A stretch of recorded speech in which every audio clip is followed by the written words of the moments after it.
अगर आपको आज का एपिसोड पसंद आए तो द ब्लैंक पेज ऑफिशियल को सब्सक्राइब ज़रूर करिएगा और बेल आइकन को प्रेस करना मत भूलिएगा।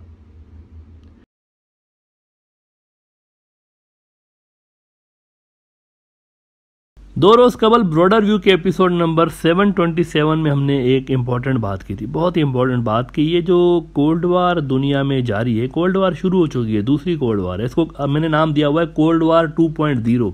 एक तो कोल्ड वार सोवियत यूनियन और अमेरिका के दरमियान थी ना, लेकिन ये है कोल्ड वार 2.0। इस कोल्ड वार में दुनिया के दो बड़े पावर ब्लॉक्स मौजूद हैं, जहाँ पर अमेरिका एक तरफ है और रूस और चाइना दूसरी तरफ है। ऐसे में साउथ एशिया के अंदर जो प्रो चाइना मुल्क हैं, जो कि BRI के मुल्क हैं, वहाँ पर हमने कहा था कि पॉलिटिकल स्टेबिलिटी बहुत ज़रूरी है। पाकिस्तान और बांग्लादेश जैसे मुल्कों में बहुत ज़रूरी है, क्योंकि अगर पॉलिटिकल स्टेबिलिटी नहीं होती यहाँ पर तो ये मुल्क भी म्यांमार, सूडान, इथियोपिया इनकी तरह डिस्टर्ब हो सकते हैं और सुपर पावर्स का अखाड़ा बन सकते हैं। हमने बात की थी कि पाकिस्तान के अंदर वहाँ की जो डीप स्टेट है, जो वहाँ की इस्टेब्लिशमेंट है, और फिर हम इसको इस्टेब्लिशमेंट कहा जाता है। इस्टेब्लिशमेंट का पूरा फोकस इसी बात पे है पाकिस्तान के अंदर कि किसी किस्म का कोई पॉलिटिकल केओस पैदा ना होने पाए, वो इसकी इजाज़त नहीं दे रहे बिल्कुल भी। और they have read the international situation quite well कि क्या हो रहा है आलमी सतह पे। इसीलिए उनका जो एक अंदाज़ा है कि पॉलिटिकल इंस्टेबिलिटी अगर होगी तो यहाँ से बहुत ज़्यादा बीमारियाँ फैल सकती हैं, सोशल बीमारियाँ, सिक्योरिटी से रिलेटेड बीमारियाँ, और उनको कंट्रोल करना बहुत मुश्किल है। बांग्लादेश के अंदर एक पोटेंशियल फ्लैश पॉइंट पे भी हमने बात की थी जो कि पॉलिटिकल केओस पैदा कर सकता है, और वो है खालिदा ज़िया की हेल्थ का इशू। और वाकई वो बीमार हैं, इसमें शक नहीं है, वो वाकई बीमार हैं। और अगर उन्हें कुछ होता है, खुदा न खास्ता, तो यहाँ बांग्लादेश के अंदर गड़बड़ शुरू करवाई जा सकती है। अच्छा, कुछ भोले भाले नन्हे मुन्ने से जो हमारे एक भक्त हजरात हैं, वो बहुत सारे भक्त, हमारे 34% जो ब्रॉडर व्यू की व्यूअरशिप है बाय द वे, वो भक्त हजरात की है। मतलब ये वो हजरात हैं जो कि सब्सक्राइब नहीं करते ब्रॉडर व्यू को, लेकिन वो देखते ज़रूर हैं।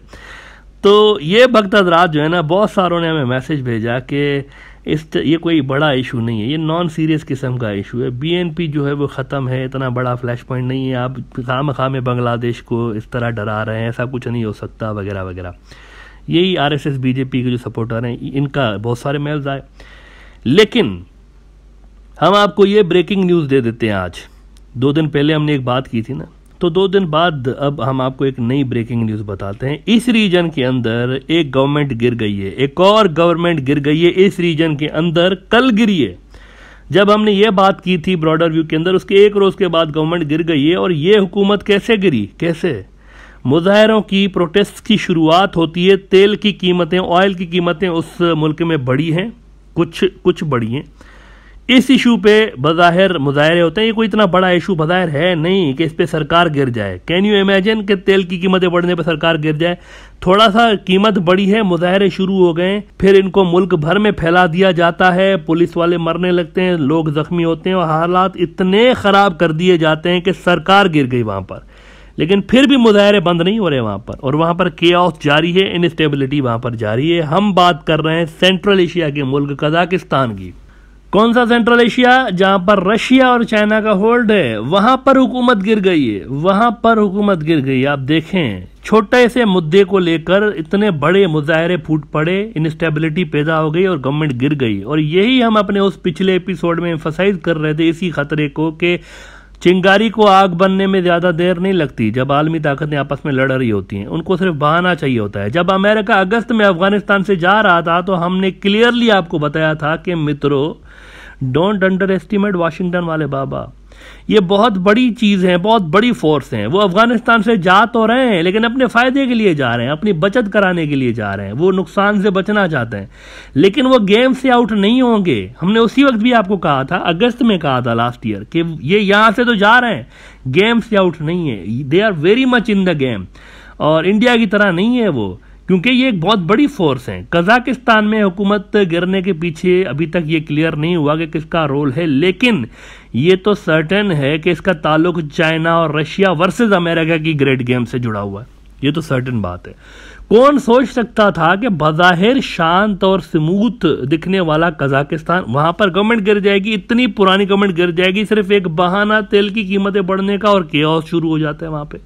इसीलिए हमने कहा था कि बांग्लादेश जो है ना, इसके अंदर तो फिर भी प्रॉपर फॉल्ट लाइन्स मौजूद हैं और यहाँ पर आसानी के साथ इसको एक्सप्लॉइट किया जा सकता है। इसीलिए बांग्लादेश को और पाकिस्तान को भी बहुत ज़्यादा पॉलिटिकल स्टेबिलिटी की ज़रूरत है। ये इंपॉर्टेंट मुल्क हैं BRI के।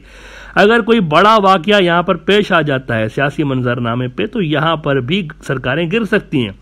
भाई अगर दुर्गा पूजा वाली वायलेंस ही इतना बड़ा केओस पैदा कर सकती है, सियासी अफरा तफरी मचा सकती है, तो इससे बड़ा अगर कोई सियासी वाकया होता है तो वो तो बहुत ज़्यादा नुकसान देगा, दैट्स फॉर श्योर। इसीलिए पॉलिटिकल स्टेबिलिटी इंपॉर्टेंट है, बहुत इंपॉर्टेंट है इन मुल्कों के अंदर। इंटरनेट बंद है कजाकिस्तान में, इंटरनेट बंद है। और अगर आप कजाकिस्तान का मैप देखें तो रशिया और चाइना के साथ एक लंबा कजाकिस्तान का बॉर्डर है, विच मीन्स रूस और चाइना के पड़ोस में ये गड़बड़ हो रही है। और जब नेटो बना था, रूस के खिलाफ नेटो बना था ना, तो रशिया ने भी बाद में सेंट्रल एशिया के मुल्कों को मिला के अपना नेटो बना दिया था, जिसमें उसने अपने साबिका इलाके शामिल कर दिए थे जो कि किसी ज़माने में सोवियत यूनियन का हिस्सा हुआ करते थे। सोवियत यूनियन टूटने के बाद वो अलग मुल्क बन गए थे, मिसाल के तौर पर सेंट्रल एशिया के मुल्क। इन सबको मिला के इन्होंने अपना नेटो रूस ने बनाया था और रूस ने उसको नाम दिया था CSTO, यानी कि कलेक्टिव सिक्योरिटी ट्रीटी ऑर्गेनाइजेशन। अब जिस तरह नेटो का कानून है कि नेटो के किसी एक मुल्क पर भी अगर हमला होता है ना, तो पूरा का पूरा नेटो मिलके उसका जवाब दे रहा होता है, ये उनका कानून है नेटो का। वैसे ही CSTO का भी कानून है मित्रों कि किसी एक मुल्क पर अगर हमला हो जाता है तो पूरा CSTO जो है ना वो रिस्पॉन्ड करता है, ये कानून है। कजाकिस्तान भी CSTO का मेंबर है और गड़बड़ चूंकि रूस और चीन के बॉर्डर्स पर हो रही है, इसीलिए CSTO हरकत में आया हुआ है और इसकी फौज पहुंच गई है कजाकिस्तान के अंदर। जैसा कि द गार्डियन खबर लगा रहा है कि Kazakhstan protest, Moscow led alliance sends the peace keeping forces. रूस ने फौजें उतार दी हैं, रूस ने CSTO की फौजें उतार दी हैं कजाकिस्तान के अंदर। पुतिन इस गड़बड़ को रोकना चाहता है। भाई KGB जो कि सोवियत यूनियन की स्पाई एजेंसी हुआ करती थी, इसका हिस्सा रह चुका है ना पुतिन, इसका हिस्सा रह चुका है, तो ये जानता है अच्छी तरह से कि किस तरह CIA मुजाहरे करती है, किस तरह उन मुजाहरों को यूज़ करके गवर्नमेंट गिराती है, गड़बड़ पैदा करते हैं, ये सब कुछ जानता है। मेरा वैसे पर्सनल ओपिनियन है, ये मेरी ज़ाती ऑब्जर्वेशन है कि कजाकिस्तान की गड़बड़ यूक्रेन के इशू से रिलेटेड है। अमेरिका रूस को यहां एंगेज रखना चाहता है कजाकिस्तान के अंदर, ताकि वो यूक्रेन से पीछे हटे और यूक्रेन पर जो एक शदीद दबाव रशिया का बना हुआ है वो कम हो जाए और रशिया अपने इस बॉर्डर पर फोकस करे। ये जो कजाकिस्तान का बॉर्डर है, यूक्रेन पे जंग तकरीबन सर पे खड़ी है और ये अंदाज़ा लगाया जा रहा था कि कुछ ही दिनों के अंदर हो सकता है रशियन फोर्सेस अंदर घुस जाएं यूक्रेन के। यानी कि जब यूक्रेन पे जंग तकरीबन सर पे खड़ी थी तो ये कजाकिस्तान का एपिसोड हो गया है।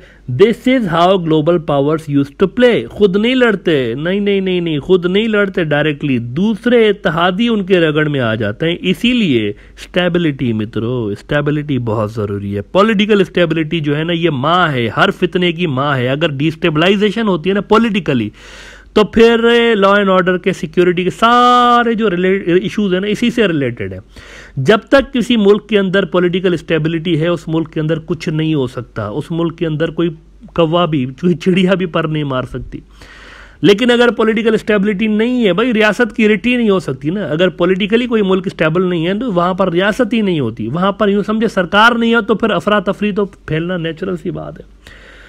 तो ये जो आलमी ताकतें ना इसी तरह खेलती हैं, खुद नहीं लड़ती। इनके इत्तेहादी वो बेचारे इनके रगड़ में आ जाते हैं। बहुत ज़रूरी है कि इस तरह के मुल्कों के अंदर जो है ना वो स्टेबिलिटी हो। यूक्रेन का हम आपको ज़रा एक फ़नी चीज़ बताते हैं। यूक्रेन जो है ना, यूक्रेन का एक कॉमेडी एक्टर हुआ करता था और उस बंदे ने क्या किया कि बहुत सारे ड्रामे उसने पहले भी किए, फिल्में बनाता था, लेकिन फिर वो टीवी पे आ गया और टीवी पे सीरियल्स बनाने शुरू किए।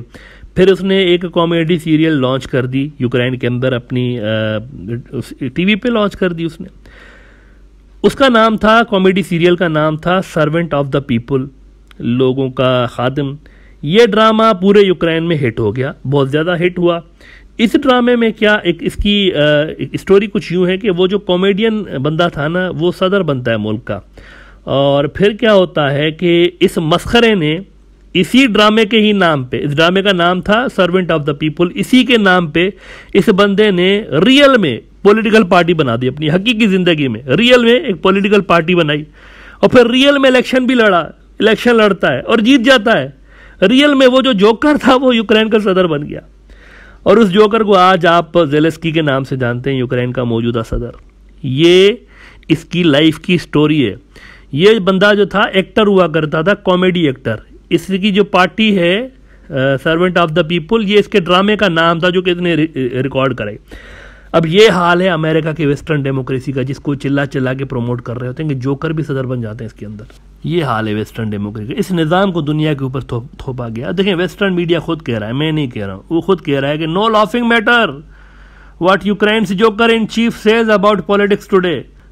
अब ये वेस्टर्न मीडिया खबर लगा रहा है। अब बताएं आप, no laughing matter what Ukraine's joker in chief says about politics today. इस बंदे से, ये जो जोकर बना था फिर सदर बन गया, इस बंदे से चंद रोज पहले बाइडेन ने फोन पे लंबी बात की है amid Russia Ukraine military buildup, और उसमें बाइडेन सरकार, वाशिंगटन वाले बाबा ने कहा है कि मेरा आशीर्वाद तुम्हारे साथ है, अमेरिका यूक्रेन को रूस से हर सूरत बचाने के लिए हर हद तक जाएगा।